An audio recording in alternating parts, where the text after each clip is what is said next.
when when I first became involved with the autism field, I had already been a researcher and a teacher and a clinician for over 20 years. And so I was not originally involved in autism. This was before 1990, in the late 1990s. I became involved with the autism population because at the time, what I was seeing when I was looking, and I was seeing some autistic children with autism, was that the best that they could hope for, the families could hope for, was that the child would be trained in some skills that would enable them to become involved in repetitive things, would enable them maybe to have a very superficial social interaction, but nothing more. There was, without realizing it, the autism professionals, the experts, assumed that the minds of people with autism were very limited in what they could do. And there was no reason to think, when I studied this, there was no reason to think that that was necessarily true.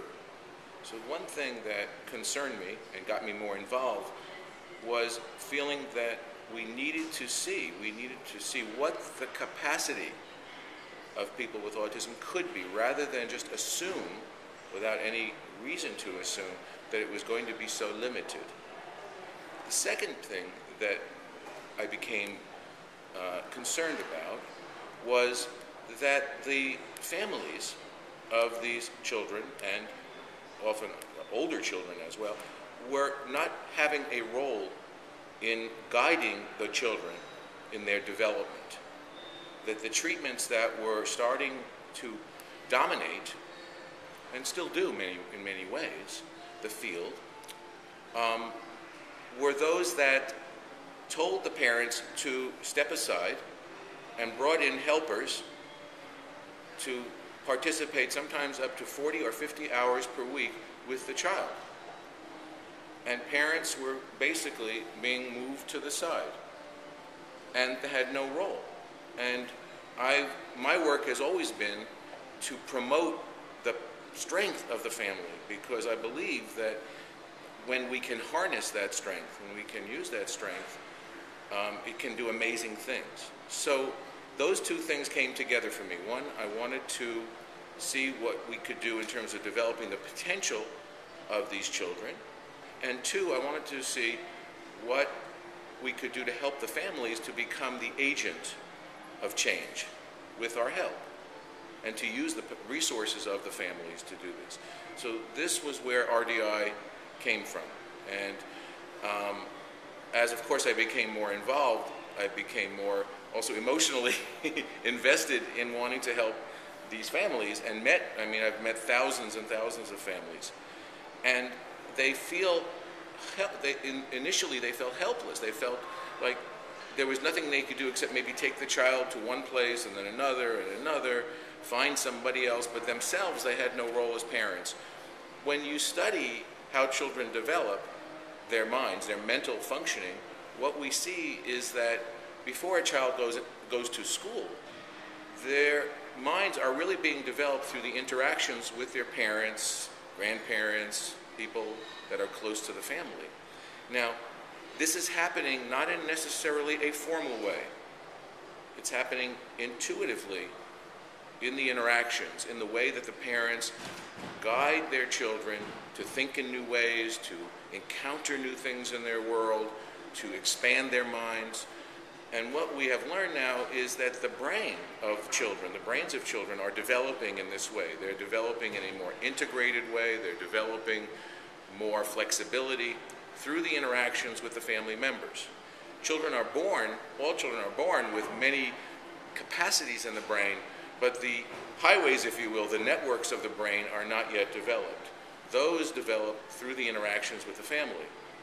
Now, with the children with autism, those parents, not because of the parent, but because of the child's problems, were not able to establish those interactions that build the brain. And the intuitive methods that these families had, the parents had, cannot work with a child who doesn't give them the right kinds of feedback and information back. What we realized is we had to create a systematic program where parents could more mindfully become aware of things they could do to build up the brain functioning and the mental functioning of these children. So our goal in RDI, originally and still, is to build not just behavior, but to see for every child what is the mental capacity that we can increase and expand. And it's a special type of mental capacity. It's not how many facts you know or learning scripted information. It's what we call dynamic intelligence. Okay? It's the ability to make decisions amidst change. In a world where change is constant, where you have to adapt constantly, you have to make decisions such as, is this information important or not? Should I even pay attention to it? Right? How much is enough? You know, there's a lot of things in the world that are not black and white. In a conversation, how do you know when you're off the topic? How do you know when you're on the topic? It's not so clear. You can't teach it yes, no, black and white. So we have to develop a methodology, which we've done, to say, okay, we are going to teach a different way, a different type of thinking, a different type of problem solving, and we're going to teach the parents, and then of course the teachers and others, how to guide this development, not in an intuitive way, because that's not going to work with these children, but in a more methodical, deliberate way. But something that they could do without having a PhD or having to go back to graduate school, something that they could do in the course of their daily life. So that was the challenge. It was a big, big challenge for us. And at the time we started, we were alone in that challenge. You know, the rest, most people in the field thought, well, the best you can do is teach them some behaviors and hope for the best. And in the years since then, I think people have started to recognize that for most people with autism, there is a potential that can be unlocked. Slowly, there's no miracle, there's no cure, but slowly, carefully, and that we can raise our expectations if we continue to develop these types of methods.